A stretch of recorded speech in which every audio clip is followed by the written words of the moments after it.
नमस्कार, खबरों की खबर में आपका स्वागत है। पश्चिम बंगाल की मुख्यमंत्री ममता बनर्जी को आज एक साथ तीन झटके लगे हैं।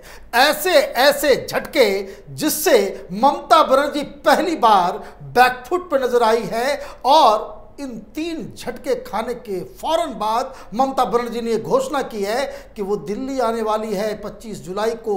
वो यहाँ पे अलग अलग विपक्षी पार्टियों के लीडर से मिलेगी और तो और वो सोनिया गांधी से भी मिलने वाली है। क्या खिचड़ी पकेगी दिल्ली के अंदर में, वो तो आगे मैं बताऊंगा। लेकिन पहले बात करते हैं वो तीन झटके कहां से लगे हैं ममता बनर्जी को। एक झटका NHRC की तरफ से मिला है, दूसरा झटका CBI ने दिया है और तीसरा झटका इलेक्शन कमीशन ने दिया है। ये तीन ऐसे इंस्टीट्यूशन हैं जिनके खिलाफ ममता बनर्जी अब तक जहर उगलते आई थी, लेकिन आज जो लिखा पढ़ी जो कहते कानूनी कार्रवाई में इस तरह के झटके ममता बनर्जी को लगे हैं कि ममता बनर्जी के होश फाख्ते हो गए हैं। लेकिन सबसे पहले बात करते हैं NHRC की उस रिपोर्ट की जिसे आज NHRC ने कलकत्ता हाई कोर्ट में जमा किया है। दरअसल NHRC को कलकत्ता हाई कोर्ट ने कहा था कि एक टीम बना करके आप जो बंगाल में चुनाव के बाद जो हिंसा हुई है उसकी जांच करें। तो 50 पेज की रिपोर्ट आज हाई कोर्ट को सौंप दी गई है और इस रिपोर्ट में जो बातें कही गई हैं 1000 केसेस के बारे में पूरा जिक्र किया गया है। NHRC ने 3000 केसेस के बारे में बताया है, लेकिन 1000 केसेस के ऊपर इन्होंने पूरी डिटेल रिपोर्ट दी है और उस रिपोर्ट में साफ 20 मई से 20 जून तक जितनी भी हिंसक घटनाएं हुई हैं उसका पूरा ब्यौरा दिया है। लेकिन जो भाषा का इस्तेमाल किया गया है इस रिपोर्ट में वो ममता बनर्जी के लिए काफ़ी महंगा साबित होने वाला है, क्योंकि ये रिपोर्ट न सिर्फ कलकत्ता हाई कोर्ट में इसे माना जाएगा बल्कि इस तरह ये रिपोर्ट सुप्रीम कोर्ट के अंदर में भी इसे रखा जाएगा। सुप्रीम कोर्ट में भी जब इसकी सुनवाई होगी तब इस रिपोर्ट को एक संवैधानिक संस्था के द्वारा दी गई रिपोर्ट मानी जाएगी। इस रिपोर्ट का जो पहला लाइन है वही ममता बनर्जी को इसको कह सकते हैं गुनहगारों के लिस्ट में डाल देता है। पहला सेंटेंस ही है, the situation of West Bengal is the manifestation of the law of the ruler instead of rule of the law. मतलब वहां कानून का राज नहीं है, वहां जो सत्ता में बैठे हैं उनका राज चल रहा है। मतलब ये कि वहाँ पे लॉ एंड ऑर्डर संविधान के मुताबिक नहीं चल रहा है। ये पहला सेंटेंस ही इस बात की गवाही है, इस बात का सबूत है कि यहाँ पे केंद्र सरकार एक्शन ले सकती है। आर्टिकल 356 यहाँ पे लगाया जा सकता है, क्योंकि इसी तरह के लैंग्वेज में आगे पूरे रिपोर्ट को बताया गया है, दर्शाया गया है। There was retributive violence by ruling party against the supporters of the main opposition party। मतलब ये कि दंडात्मक बदले की कार्रवाई कि तुमने हमें वोट नहीं दिया, तुम्हारी ये मजाल, इसलिए हम तुम्हारे घर से तुम्हारी महिलाओं को, तुम्हारी बच्चियों को, तुम्हारी पत्नियों को हम रेप करेंगे, जो मर्द होंगे उन्हें मार के भगा देंगे, उनकी हत्या करेंगे।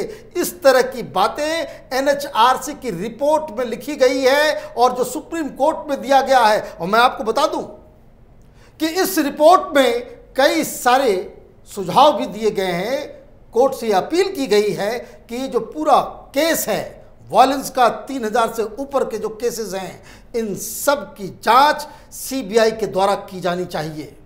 यह डिमांड किया गया है इस रिपोर्ट में कि जो लोग विक्टिम हैं उनके प्रोटेक्शन के लिए कुछ व्यवस्था की जानी चाहिए, क्योंकि इस रिपोर्ट में यह भी कहा गया कि यहाँ की जो पुलिस थी वो दरअसल रूलर के साथ मिलकर ये रिट्रीब्यूटिव वायलेंस में कदम ताल कर रही थी। बिल्कुल उसमें जो है एक रोल अदा कर रही थी। जो विक्टिम थे उसके द्वारा दिए गए शिकायत के ऊपर न कोई FIR हुआ न कुछ हुआ।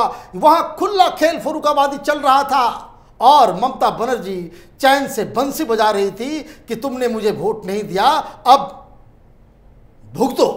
इस तरह का सिचुएशन वहां पे बन गया है। अब यह मसला हाईकोर्ट में चला गया। मैं आपको बता दूं, हाईकोर्ट ने पहले भी इस बात को बाकायदा बयान जारी करके ये कहा था इन सब केसेस के दौरान, सुनवाई के दौरान, कि ममता बनर्जी की सरकार पे हाईकोर्ट को कोई भरोसा नहीं है, पुलिस पे कोई भरोसा नहीं है।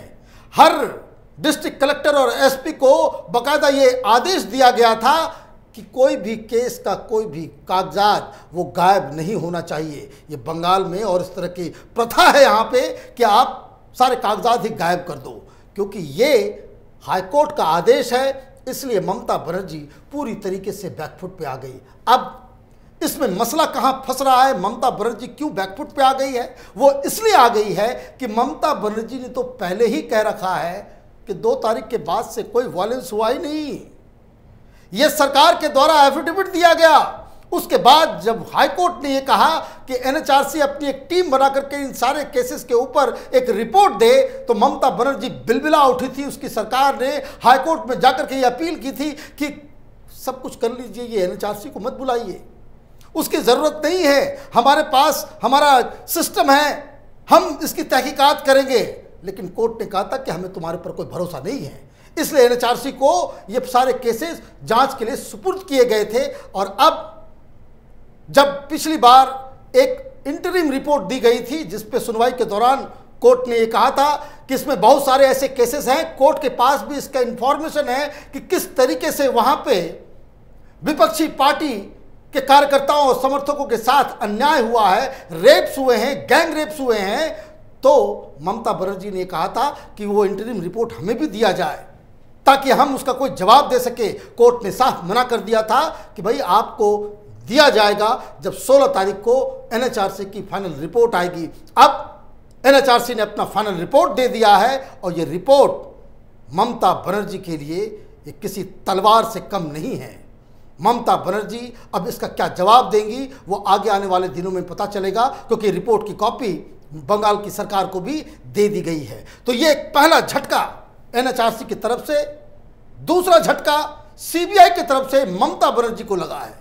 सीबीआई ने आज ममता बनर्जी के खिलाफ उसके पूरे काले कारनामे, पूरा कच्चा चिट्ठा हाईकोर्ट में उन्होंने जमा किया है। दरअसल ये दूसरा केस है, ये नाडा का केस है। आपको याद होगा कि 4 तृणमूल के नेताओं को सीबीआई ने गिरफ्तार किया था और जैसे उसकी गिरफ्तारी हुई थी, ममता बनर्जी मुख्यमंत्री की गरिमा को त्यागते हुए वो तमाशा करने के लिए सीबीआई के दफ्तर के अंदर चली गई थी और बाहर तृणमूल के गुंडे को बिठा दिया था। लॉ मिनिस्टर खड़े हो गए थे और वो कोर्ट और सीबीआई दफ्तर के बाहर हंगामा कर रहे थे, दबाव डाल रहे थे, जिसमें कलकत्ता हाईकोर्ट ने सीबीआई से पूरी रिपोर्ट मांगी थी कि दरअसल वहां हुआ क्या।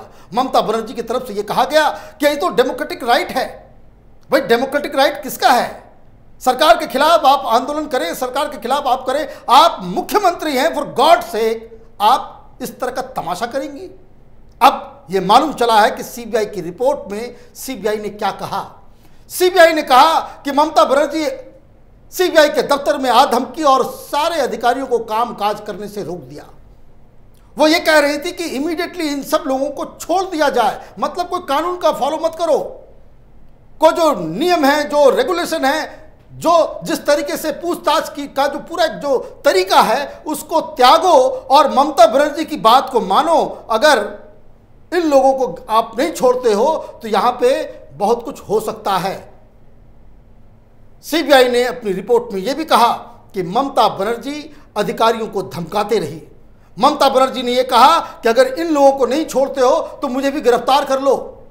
ममता बनर्जी ने यह भी कहा कि वो 6 घंटे तक वो लगातार सीबीआई के खिलाफ अभद्र भाषा का इस्तेमाल करते रही, अधिकारियों को डराती धमकाती रही। ये ममता बनर्जी की राजनीति का स्टाइल है, ये गटर पॉलिटिक्स है, ये बंगाल का कल्चर का एक जीता जागता उदाहरण ममता बनर्जी दे रही हैं कि माय वे और द हाईवे। और इसलिए अब जब सीबीआई की रिपोर्ट वहां गई है तो ममता बनर्जी के होश ठिकाने आ गए हैं। 2-2 रिपोर्ट आज परेशान करने वाली है ममता बनर्जी को, इसलिए वो दिल्ली आ रही हैं। दिल्ली किस लिए आ रही हैं? दिल्ली आ रही हैं समर्थन जुटाने के लिए, क्योंकि अब इनको आभास हो गया है कि बंगाल में इस तरह की जो संवैधानिक संस्थाएं इस तरह की रिपोर्ट्स देती हैं, जुडिशरी में इसकी सुनवाई होती है, जुडिशरी की तरफ से ये कहा जाता है कि भाई यहाँ पे कानून का राज खत्म हो गया है, तब सरकार को एक सेकंड भी टाइम नहीं लगेगा वहां पे आर्टिकल 356 लगाने का। तो ममता बनर्जी देशव्यापी एक विपक्षियों का एक कुनबा तैयार करना चाह रही है कि अगर हमारे खिलाफ कोई कार्रवाई होती है तो पूरे देश भर में इसके लिए आवाज उठनी चाहिए कि डेमोक्रेसी का जो है हनन हो रहा है, मोदी ने डेमोक्रेसी को मार दिया, उसका कत्लेआम हो रहा है, ब्ला ब्ला, ये सारी बातें। लेकिन एक और झटका इलेक्शन कमीशन की तरफ से लगा है ममता बनर्जी को। ममता बनर्जी को 5 नवंबर तक फिर से एमएलए पद जीतना पड़ेगा।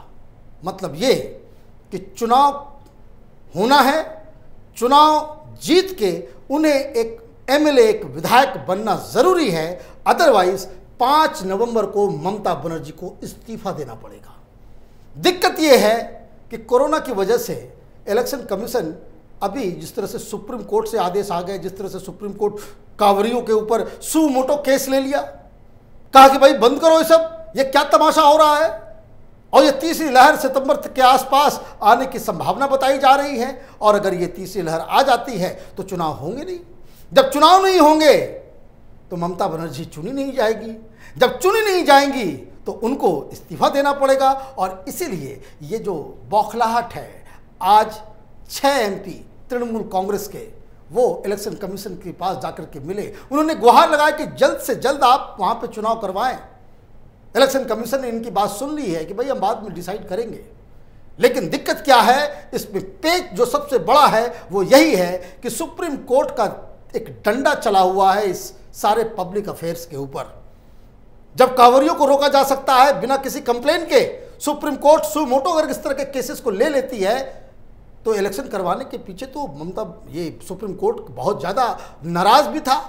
और ये वन ऑफ द रीज़न था कि उत्तराखंड में भी चीफ मिनिस्टर्स बदले गए, वहाँ पे जो चीफ मिनिस्टर बना वो एक विधायक नहीं था, तो उनको भी चुन के आना था। लेकिन बीजेपी को ये लगा कि जिस हिसाब से कोर्ट का मूड है, जिस हिसाब से इलेक्शन कमीशन का मूड है, इलेक्शन नहीं होंगे तो ऐन मौके पे आपके पूरे जो पॉलिटिकल सिस्टम जो होगा, आपका जो पूरा जो सरकार होगा, मुख्यमंत्री का इस्तीफा होगा, फिर नया मुख्यमंत्री ढूंढना होगा। इससे पहले की स्थिति उस वक्त जाकर के गड़बड़ हो, बीजेपी ने अपने मुख्यमंत्री को बदल दिया, एक ऐसे शख्स को मुख्यमंत्री बना दिया जो अभी सदन का एक सदस्य है। ममता बनर्जी ये काम नहीं कर पाएंगी, और ममता बनर्जी इससे बचने के लिए वहां पे विधान परिषद का एक बवाल शुरू कर रही है। वहां पे उन्होंने पास किया है कानून, लेकिन विधान परिषद तो तब बनेगा जब संसद में ये पास होगा। यहां तो भारतीय जनता पार्टी बैठी हुई है, उसके कार्यकर्ताओं को आप मारोगे, उनके समर्थकों के घर में आप उनकी बहन बेटियों की इज्जत लूटोगे, और आप ये सोचोगे कि आप वहां कोई कानून पास करोगे और दिल्ली के अंदर में भारतीय जनता पार्टी उसे ग्रीन सिग्नल दे देगी। ये तो पॉसिबल नहीं है। मतलब ये ममता बनर्जी को 5 नवंबर के दिन इस्तीफा भी देना पड़ सकता है अगर चुनाव ना हो। लेकिन उससे पहले ये जो एनएचआरसी की रिपोर्ट है, जो एनएचआरसी सुप्रीम कोर्ट में इस तरह के वायलेंस के जो केसेस जो आ रहे हैं, उसमें सुप्रीम कोर्ट ने इसे एक पार्टी बनाया है, एक पक्षकार बना रखा है। तो ये सारी चीज़ें ममता बनर्जी को अब चैन से सोने नहीं देगी। वायलेंस तो बहुत कर लिया तृणमूल के गुंडों ने, अब कानून की बारी है कि कानून किस तरीके से इन गुंडों को, इन जिहादियों को सजा दिलवाता है। हमारी नज़र बंगाल के ऊपर बनी हुई है। आप देखते रहिए कैपिटल टीवी। हमारे वीडियोस को लाइक कीजिए, शेयर कीजिए और हमारे चैनल को सब्सक्राइब कीजिए। धन्यवाद। अगर आपको हमारा वीडियो पसंद आया हो तो इसे लाइक करें, हमारे चैनल को सब्सक्राइब करें और हाँ, बेल आइकन दबाना ना भूलें ताकि आप तक हमारे वीडियो की नोटिफिकेशन पहुंचती रहे। आप अपना सुझाव हमें कमेंट बॉक्स में दे सकते हैं। हमारे साथ जुड़ने के लिए शुक्रिया।